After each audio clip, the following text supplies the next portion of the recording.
এখন চলছে বিয়ের মরশুম, আর কুলো যে শুধুমাত্র বিয়ের কাজে ব্যবহার হয় তা তো নয়। এখন ফুলের যাবতীয় ডেকোরেশনের কাজেও কুলোর ব্যবহার এখন চলছে। তাই আমাকে স্যার এই ছখানা কুলো ধরিয়ে দিয়েছিল। এগুলো ওর পুরানো হাট থেকে কেনা কুলো ছিল, যেগুলোতে স্বস্তিক আঁকা ছিল। ও এইগুলোতে একটু কলকা চাইছিল আর রেড কালার চাইছিল, তো সেই হিসাবেই আমি কুলো কটা কালার করে নিয়েছিলাম। প্রথমে রেড কালার আর তারপরে কিছু কলকা অ্যাড করেছি এতে। তো একদম বেসিক আর সিম্পল রেখেছি, বেশি হিবজি গিবজি কিচ্ছু করিনি, একদম প্লেনের ওপর করেছি।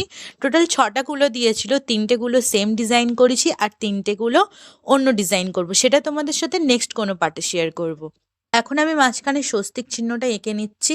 আর আমি এখানে একটা গড়বড় করে ফেলেছি, আমার আগে পেন্সিল দিয়ে ড্র করে নেওয়া উচিত ছিল, যাই 3টেতে 3 রকম হয়ে গিয়েছে, ছোট বড় হয়ে গিয়েছিল অ্যাকচুয়ালি। কিন্তু অতটা বোঝা যাচ্ছে না, দূর থেকে ঠিকই লাগছে। তো কেমন হয়েছে তোমরাও জানিও কমেন্টে। Bye bye.